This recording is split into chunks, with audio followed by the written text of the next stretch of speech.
All India Trinamool Congress इस सदन और इस देश का थर्ड लार्जेस्ट ऑपोजिशन पार्टी है और हम आपसे धन्यवाद हम आपको देते हैं कि आपने हमको रेलवे, स्वास्थ्य, शिक्षा और आज ये पशुपालन जैसे महत्वपूर्ण विषय पे चर्चा करने का मौका दिया। लेकिन तृणमूल कांग्रेस आगे जाके देश के हर महत्वपूर्ण मुद्दे पे बात करेगा, चाहे वो चीन का अनैतिक रूप से इस देश में प्रवेश हो या वो 700 से ऊपर आंदोलन जीवी किसानों की माननीय सदस्य, आप पहली बार बोल रही हैं, मैं आपको हस्तक्षेप नहीं करना चाहता, लेकिन जिस अनुदानों की मांगों पर चर्चा सर अभी आ रहे सर नीट के घोटाले से लेके जीएसटी के बोझ तक, एयरपोर्ट की छत टूट जाने से लेके रेल पटरी से छूट जाने तक तृणमूल कांग्रेस के सदस्य, हर सांसद देश के हर गंभीर मुद्दे पर चर्चा करेंगे। बस यही आपको बोलना था।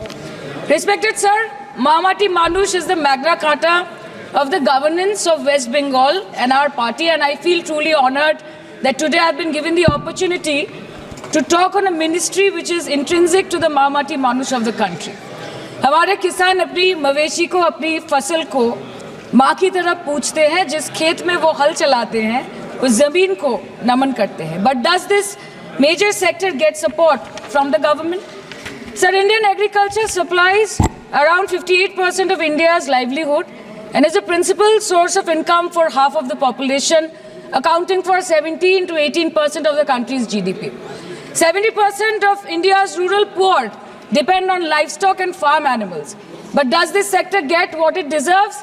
इसका जवाब अगर आप देश के किसान से पूछेंगे तो वो आपको यही बात बोलेंगे कि चाय से शुरू हुई थी सरकार और गाय पे अटक गई और विकास की मौसी 10 साल में रास्ते में भटक गई। Sir, exorbitantly high cost of cattle and poultry feed under the mismanagement of this sector by the current government and wholesale fodder inflation hovering between 25% to 28.6% in the last 2 to 3 years, it is a 9-year high. Sir, किसान खुद क्या खाएंगे? अपने परिवार के लोगों का खिलाएंगे? अपनी गाय, भैंस, भेड़, बकरी को क्या खिलाएंगे? सर, ऐसे ही वारदात होते हैं जहां गरीबी से जूझता हुआ एक किसान उसको अपनी गाय, भेड़, बकरी को बेचने में मजबूर करते हैं और अंत में जाके वो अपनी खुद की जान ले लेते हैं। सर, पिछले 10 सालों में 1,12,000 किसानों ने इस देश में आत्महत्या की। एनसीआरबी की एक रिपोर्ट के अनुसार 10 साल में हर दिन इस देश में एवरेज में 30 किसान हर दिन अपनी जान ले लेते हैं। सर, इस देश के लोगों का यही है किस्सा कि जिसको जिताया वो राजा की तरह जाएगा और जिन्होंने जिताया वो फकीर की तरह। सर, ये बहुत गौरक्षा की भी बातें करते हैं। देश के लोगों को ये पता होना चाहिए that there is a fodder crisis in India and the union minister has himself stated in a written reply in Rajya Sabha that yes, the country is deficit in fodder. So it means that cows are dying without food in government-owned goshalas, especially the BJP-ruled state. 74,000 cattle had died at Panjrapols in Sundarnagar and Banaskantha district of Gujarat in the last 3 years. 200 cows were found dead in Madhya Pradesh's Shivpuri district. 173 cows allegedly died in a week in Chhattisgarh. And 74,016 cows had died in Hingonia Goshala in Jaipur during the previous BJP government in Rajasthan. तो sir, पहले खाना ही नहीं मिला, fodder crisis, फिर मिल भी जाए तो इतना महंगा कि किसान खरीद ही नहीं पा रहा है, फॉडर इन्फ्लेशन, और सर खाना मिल भी जाए तो पशुओं की बीमारी। उससे मुकाबला करने के लिए इस सरकार ने क्या किया?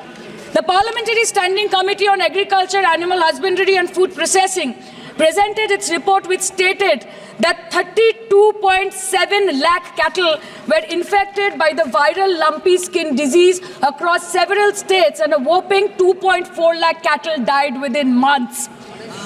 ये बोलते हैं कि गाय हमारी माता है पर माँ की रक्षा करना इन्हें नहीं आता है। आदरणीय सभापति जी, सारे अध्ययन बार बार ये कह चुके हैं कि गत 10 वर्ष में देश की जनता ने हमें सेवा करने का मौका दिया। 25 करोड़ देशवासी गरीबी को परास्त करके गरीबी से बाहर निकले।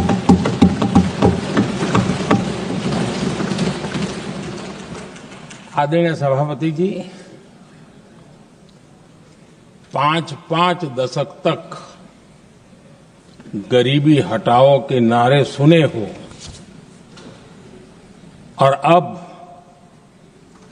25 करोड़ गरीब गरीबी को परास्त करके बाहर निकले, ऐसे ही नहीं हो।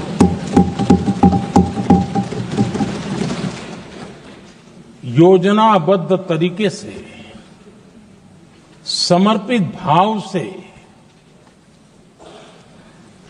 अपनेपन की पूरी संवेदनशीलता के साथ जब गरीबों के लिए जीवन खपाते हैं ना, तब ये होता है। आदरणीय सभापति जी, जब जमीन से जुड़े लोग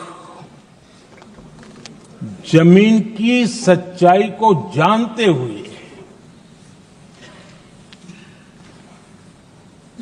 जमीन पर जीवन खपाते हैं, तब जमीन पर बदलाव निश्चित होके रहता है।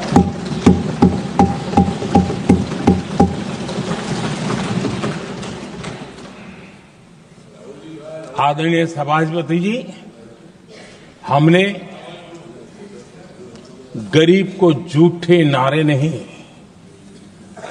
हमने सच्चा विकास दिया।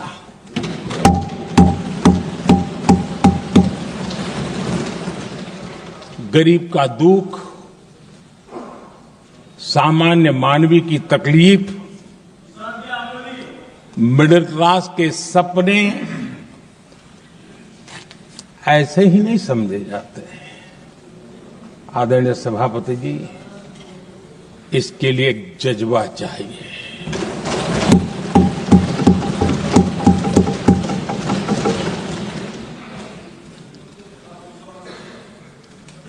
और मुझे दुख के साथ कहना है कि कुछ लोगों में ये है ही नहीं।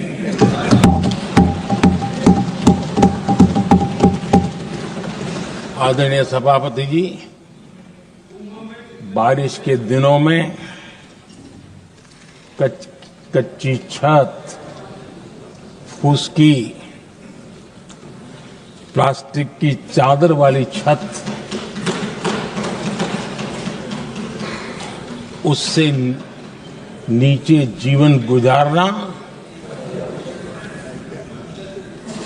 कितना मुश्किल होता है। पल पल सपने रौंद दिए जाते हैं, ऐसे पल होते हैं, ये हर कोई नहीं समझ सकता। आदरणीय सभापति जी, अब तक गरीबों को 4 करोड़ घर मिले हैं।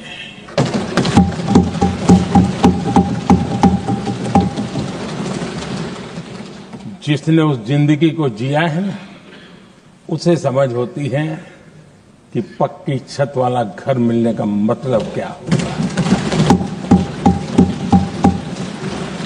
आदरणीय सभापति जी, एक महिला जब खुले में शौच जाने के लिए मजबूर हो जाती है, वो या तो सूर्योदय के पहले या सूर्यास्त के बाद, कठिनाइयों के झेलने के बाद इस छोटा सा अपना नित्य कर्म करने के लिए निकल सकती है। तब उसे क्या तकलीफ होती थी, ऐसे लोग समझ नहीं सकते। आदरणीय सभापति जी, हमने 12 करोड़ से ज्यादा शौचालय बनाकर बहनों बेटियों की मुश्किलें दूर की।